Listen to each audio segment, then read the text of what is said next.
कहते हैं एक बहुत बड़े बिल्डर के पास एक आर्किटेक्ट इंजीनियर बड़ी ईमानदारी से कार्य किया करता था। नई नई डिजाइनें, नए कॉन्सेप्ट, मार्केट के अनुरूप, लोगों को डिमांड के अनुरूप हरदम नए कॉन्सेप्ट लाना और उस बिल्डर को बताना और कॉन्ट्रैक्टर के साथ मिलकर के काम करना। बहुत ही ईमानदारी से काम किया करता था।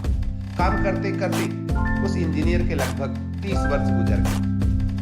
इसके पश्चात उसे लगा कि अब पूरा परिवार सेटल हो चुका है, मेरी उम्र भी लगभग 60 वर्ष हो गई है और मेरे दोनों बच्चे भी अपनी पढ़ाई कंप्लीट करके अच्छे से सेटल हो चुके हैं, तो मैं आगे अब कार्य नहीं करूंगा।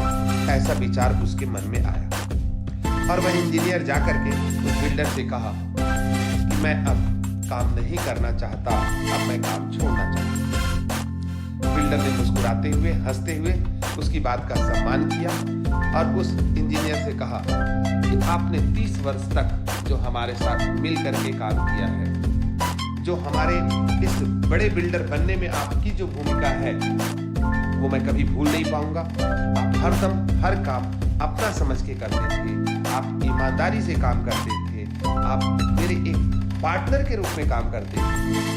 हरदम आपने कहीं भी कोई सलाह की जरूरत पड़ी तो आपने सलाह भी दिया। आप सिर्फ मेरे एम्प्लॉई नहीं थे, आप मेरे घर परिवार के सदस्य होकर के, और यहाँ जो मेरा व्यवसाय इतना विकसित है, इस व्यवसाय में आपकी बहुत बड़ी भूमिका है। लेकिन मेरा अनुरोध है कि जब आप जा रहे हैं तो जाते जाते एक घर और बना दीजिए, बड़ा सुंदर घर बनाइए। इंजीनियर को थोड़ा गुस्सा आया कि मैंने 30 वर्ष से ये सब काम करते रहा और अब जाने के कह रहा हूँ तो फिर एक घर और बना दीजिए। इंजीनियर बड़े अनमने मन से डिजाइनिंग तो की, घर भी खूबसूरत बनाया, लेकिन बड़े अनमने मन से बनाया। नहीं उस भवन के फाउंडेशन पे ज्यादा ध्यान दिया। उसकी इंटीरियर तो काफी अच्छी थी, दिखता भी घर काफी अच्छा था, लेकिन बहुत सी चीजों पे वह इंजीनियर, वह आर्किटेक्ट ज्यादा ध्यान नहीं दिया। घर बहुत ही खूबसूरत सा तैयार हुआ, लेकिन उस घर को बनाने में लगभग 1 वर्ष लग गए। 1 वर्ष बाद वो बहुत ही खूबसूरत सा घर तैयार हुआ। तैयार होने के बाद में उस आर्किटेक्ट इंजीनियर ने उस घर की चाबी ले जाकर के बिल्डर को दी।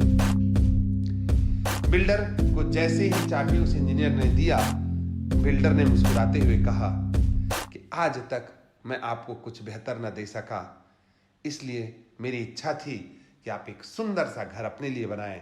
यह चाबी आपको मैं देता हूं, यह घर आपका है। आप स्वयं सोचिएगा कि इसके बाद इंजीनियर के ऊपर क्या गुजरी होगी। कार्य करने का दोस्त, किसी भी कार्य को आप कर रहे हैं तो अंतिम समय तक उसी लगन के साथ आपको कार्य करना है। पूरी जिंदगी खूबसूरत घर बनाने वाला इंजीनियर जब स्वयं के घर को बनाने की बारी आई तो उतना ध्यान नहीं दिया, उतने बेस पे ध्यान नहीं दिया, उतने फाउंडेशन पे ध्यान नहीं दिया। यह बात ध्यान रखना। और इस कहानी से आपको एक खूबसूरत सीख मिलती है कि हर समय हमें अपने कार्य को बेहतर ढंग से ही करते रहना है, चाहे वह अंतिम समय में क्यों ना काम कर रहे हो। All the best, good luck.